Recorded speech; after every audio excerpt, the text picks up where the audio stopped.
নমস্কাৰ, আমি একটি বিষয় লৈ আহিছোঁ। এই বিষয় হ'ল প্লাষ্টিক বৰ্জন আৰু তাৰ বিকল্প ব্যৱহাৰ। আমি সকলোৱে জানো যে প্লাষ্টিকৰ বহুল ব্যৱহাৰ আমাৰ পৃথিৱীখন চানি ধৰিছে, ফলত গোটেই পৃথিৱীখন অনুপম হৈ পৰিছে। প্লাষ্টিকৰ বিভিন্ন সা সামগ্ৰী যেনে চকী, ডাইনিং টেবুল, পলিথিন, ষ্টিক আদি আমাৰ সদায় ব্যৱহাৰ হৈ থাকে। সেয়েহে গোটেই পৃথিৱীখন প্লাষ্টিকেৰে ভৰি পৰিছে, ফলত প্ৰদূষণ বাঢ়িছে। গতিকে আমি প্লাষ্টিকৰ বেগ ব্যৱহাৰ নকৰি তাৰ বিকল্পে কাপোৰ আৰু কাগজৰ বেগ ব্যৱহাৰ কৰিব পাৰোঁ। কাগজ আৰু কাপোৰৰ বেগৰ কথা কৈছা ন? কেনেকুৱা ধৰণৰ বেগ? কাগজৰ, কাপোৰৰ, এইবিলাক কি কাপোৰৰ বেগ আনিছা তোমালোকে?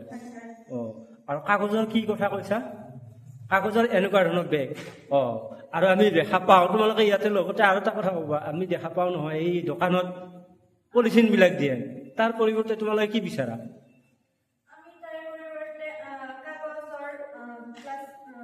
প্লাষ্টিক ব্যৱহাৰ নকৰি আজিকালি বিভিন্ন দোকানত দেখা পাওঁৱে কাগজৰ হেৰি দিয়ে নহয়, কাগজৰ টোপোলাবিলাক দিয়ে, কাগজৰ বেগবিলাক দিয়ে। আৰু তোমালোকে ভাল টপিক এটা লৈছা। তোমাৰ এই বেগবিলাক সংগ্ৰহ, এইটো কিহৰ বেগ? কাপোৰৰ নে? আৰু এইটো কাপোৰৰ, এইটো কাগজৰ, এইটো কাপোৰৰ নে? ঠিক আছে বাৰু, ধন্যবাদ।